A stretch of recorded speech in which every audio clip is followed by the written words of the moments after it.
Liverpool Everton last night then. Merseyside Derby's done for another season. Um, yeah, I think that Liverpool really controlled the game pretty well, to be honest, from a Liverpool point of view. I know Beto gets his chance and he hits the post, and I know he gets that goal that eventually gets ruled off as offside. But I think overall that was a typical Liverpool performance under Arne Slot. Control the game.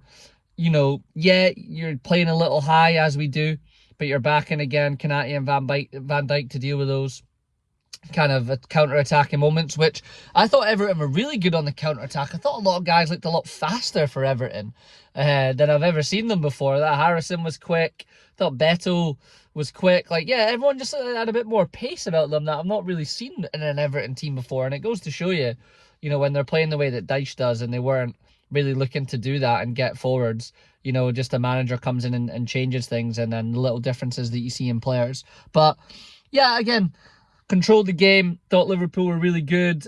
Slot said it in his press conference after the match. In the Goodison Park game, we never really created any 1v1s for the wingers. And very, very early on, Luis Diaz was getting a lot of 1v1s, and that's Luis Diaz's game. Get in front of someone, stand people up. And there's been a lot of talk about Diaz and his output and his numbers, and I've definitely said that sometimes. And if you lose like a Salah in that Liverpool team, then I think the numbers are a little concerning for the forwards. But by God, would I have Luis Diaz in my football team every day of the week. He runs for 90 minutes. He just wants to get at people all the time. He wants to work back. He causes chaos. He creates problems. I know, and I agree, yeah, would like to see a little bit more output. You kind of think of like Mane on that side from a Liverpool point of view. But God, I think he's a world-class winger, and if he does eventually go at some point, if Slot doesn't fancy him, then he'll be great at another team.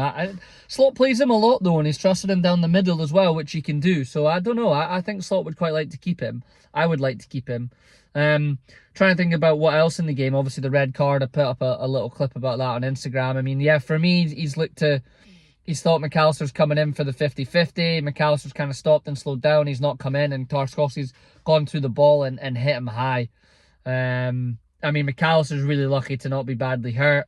Tarkowski's probably lucky to escape a red. I wasn't raging at the time when they didn't give a red, but yeah, I mean, he's a lucky boy, especially this day and age. And I just don't get, sent this to the boys, I don't get like all the stuff that like the VAR officials and there's like PGMOL or whoever come out with after games with all this like massive bit of writing like, listen, lads, it's a red card. You got it wrong. You should have overturned the referee's decision. Just move on. But there's no repercussions for those guys whatsoever, for the referee or the VAR people. So, yeah, it is what it is. But that shit just bores the death out of me in football. I can't get into those debates with all those rules and that long writing.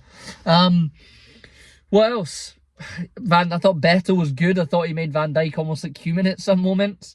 Beto's decent. He played to his strengths, and it's funny when a player plays a lot, gets a bit of confidence, scores some goals as an attacker, how they can be a bit of a different player. I thought, I've said this before, I noticed a lot of traits in Kanate this season, and in particular last night.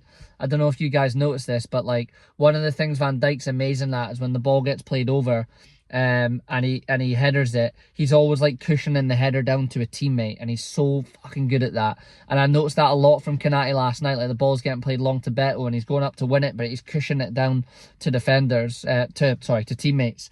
And yeah, he's just really good at that. He's got a lot better at that. He's picked up a lot of traits from Van Dijk. I'm not saying he's Virgil van Dijk, but I've always thought Kanate could be one of the best centre halves in the world. And obviously, even if Virgil stays, I would like to keep Kanate and see him progress and maybe be that main centre half. McAllister, unbelievable football player. Szoboszlai, don't know how he does it. Plays for Hungary all the time. Has all that energy. Runs around like a madman. Yeah, Salah, quiet again, but yeah, it's interesting. I don't mean this in any type of way, but obviously going through the whole Ramadan thing, I mean, he's a professional athlete, that's got to affect him. I'd be interested to look at his stats when he's been doing Ramadan over the course of his career to see what happens. That must be solid for athletes.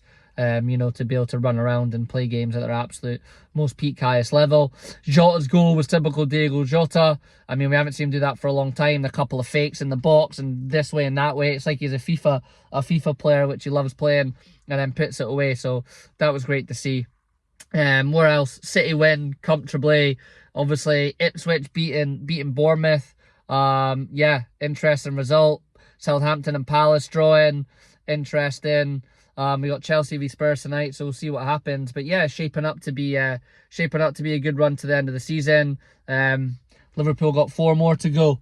4 more to go. 13 points. So yeah, maybe a little bit more than 4, but yeah, 4 more wins. Number 20 is in the bag. Tied with United. Come on, boys.